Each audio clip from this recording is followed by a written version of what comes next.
Salut la brigade, faut-il faire appel à un conseiller en gestion de patrimoine pour vous aider à investir? C'est ce qu'on va voir ensemble. Donc conseiller en gestion de patrimoine, on peut aussi dire CGP, c'est ce que j'utiliserai tout au long de la vidéo parce que c'est un peu plus simple pour moi que de à chaque fois dire conseiller en gestion de patrimoine.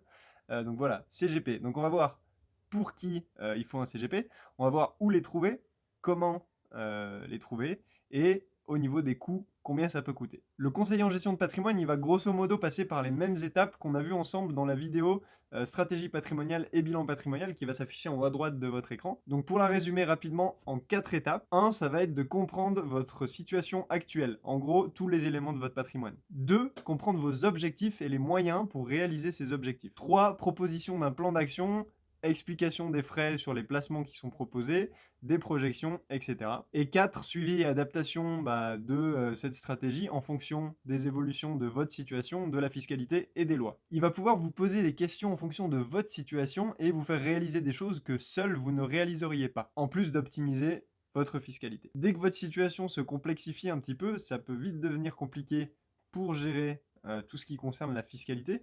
Vous pouvez facilement perdre de l'argent sans vous en rendre compte ou en tout cas ne pas économiser de l'argent que vous donnez aux impôts chaque année. C'est-à-dire qu'il existe peut-être des solutions pour vous, donc des placements assez simples qui peut-être pourraient vous faire économiser ce que vous donnez en impôts. En tout cas, un CGP, il pourra vous présenter les avantages et les inconvénients de chaque placement et leur connaissance en termes de fiscalité et des lois qui entourent tout ça, ça pourra vous aider à prendre les bonnes décisions. Alors un CGP, oui, mais pour qui? Déjà, plus votre situation elle se complexifie ou plus votre patrimoine il évolue, plus vous avez de choix d'investissement en face de vous. Et plus c'est difficile de tout connaître en investissement et en fiscalité pour faire de l'optimisation fiscale par rapport à votre situation. Si vous avez peu de patrimoine, c'est possible de faire un bout de la route seul puisque votre situation fait qu'il y a moins de choses à considérer et à gérer. Par contre, dès que votre situation elle évolue ou se complexifie, c'est peut-être une bonne idée de passer par un CGP. Par exemple, vous gagnez plus d'argent ou beaucoup plus d'argent, je vous le souhaite. Voilà, là c'est une bonne idée de passer par un CGP. Même chose si vous vous occupez absolument pas de votre argent. C'est peut-être une bonne idée de voir un CGP pour qu'il puisse vous aider à placer votre argent en fonction de vos projets de vie. C'est mieux que de rien faire. Donc voilà, toutes les situations où ça peut être intéressant de consulter avec un conseiller en gestion de patrimoine. Alors il ne faut pas confondre CGP avec maître investisseur. Conseiller en gestion de patrimoine, c'est déjà un travail qui est bien complet et complexe avec tout ce qu'ils ont à savoir. Vous ne pouvez pas attendre d'eux que ce soit les meilleurs pour sélectionner des actions ou des fonds, même s'ils ont des connaissances.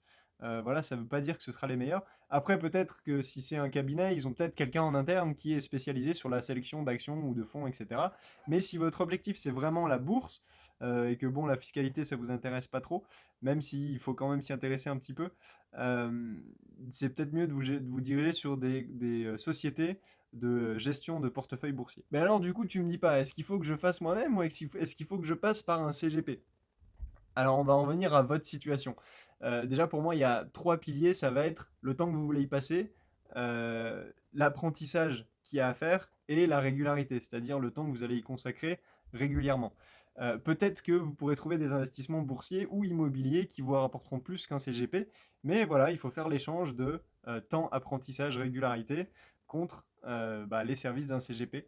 À vous de voir en fonction de votre situation. Voilà, après, rien ne vous empêche de gérer une partie de votre portefeuille seul. Par exemple, vous pouvez gérer votre PEA et trouver des actions vous-même ou trouver vos biens immobiliers vous-même et coordonner avec un CGP ou un avocat fiscaliste ou un banquier pour votre situation fiscale. Attention, je l'ai dit et je le redis, seul, vous êtes plus enclin à faire des erreurs, surtout avec la complexité de la fiscalité. Où les trouver, ces conseillers en gestion de patrimoine? Déjà, demandez dans votre cercle autour de vous les gens qui peut-être placent leur argent et travaillent avec un conseiller en gestion de patrimoine. Peut-être qu'ils sauront vous dire, ok, lui, il était super, il nous a bien renseigné, il nous a bien aidé pour notre situation.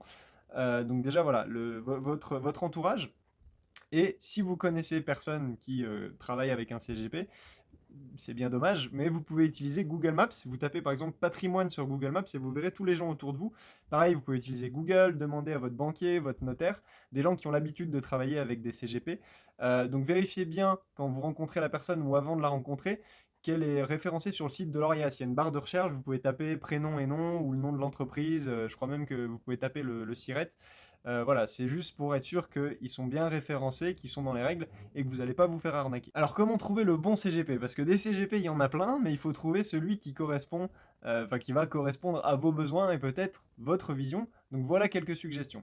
Déjà, vous pouvez vous former un petit peu au préalable. Un livre que je vous recommande, c'est Votre argent, gérer mieux, gagner plus de Marc Fiorentino. Alors si vous regardez la vidéo en 2021 ou après, il a peut-être sorti un autre livre qui est plus à jour que celui-ci, mais en tout cas, il vous offrira un bilan, un panel de toutes les possibilités d'investissement avec quelques petites... voilà, vous apprendrez plein de trucs autour de ça et ça vous aidera lorsque vous rencontrerez un CGP pour poser les bonnes questions et savoir un petit peu si c'est en accord avec votre vision. 2, bah, vous pouvez en contacter plusieurs tout simplement. 3, une fois que vous avez trouvé un CGP qui vous plaît, si vous voulez vraiment être sûr, vous pouvez mettre un message sur notre groupe Facebook dont le lien sera dans la description. 4, vous pouvez aussi demander à parler à des clients satisfaits que ce CGP il a. Alors je sais pas s'ils pourront vous filer des noms de clients vu que forcément ils gèrent le patrimoine, mais voilà, essayez de voir avec eux ce qu'ils peuvent faire pour vous rassurer un petit peu de ce côté-là. 5, vous pouvez aussi préparer une liste de questions pour voir si la personne est sérieuse et que ça répond un petit peu à vos attentes. Alors maintenant, un CGP, combien ça coûte? Je vous l'ai déjà dit un petit peu tout à l'heure, les CGP, ils se rémunèrent à la commission sur les produits qu'ils vont vous proposer.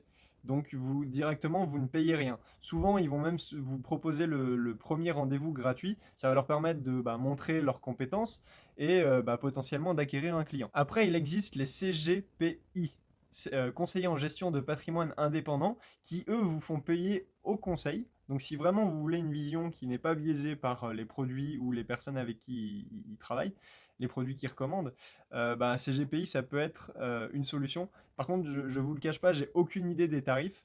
Voilà, en fonction de vos moyens, ça peut être une solution ou pas. Donc qu'est-ce qu'il faut se faire accompagner? Bah oui ou non, ça dépend vraiment de votre situation. On l'a vu, si vous faites rien, vous vous occupez pas de votre argent, essayez de vous faire accompagner. Si vous avez une situation compliquée, c'est peut-être intéressant de vous faire accompagner. Si vous payez des impôts, essayez de consulter avec un CGP quand même pour voir si vous pouvez pas payer moins d'impôts ou d'une façon ou d'une autre remettre ces impôts dans votre poche. Et voilà, si votre situation elle est assez simple et que vous vous occupez un petit peu de vos investissements déjà, c'est peut-être pas encore, je dis bien encore, le moment de consulter avec un CGP. Mais si ça vous rassure et que vous voulez pas y consacrer de temps, ça peut être la bonne option. Donc voilà, vous voyez que c'est en fonction de votre situation. Je vous dis à bientôt dans la prochaine vidéo. Ciao!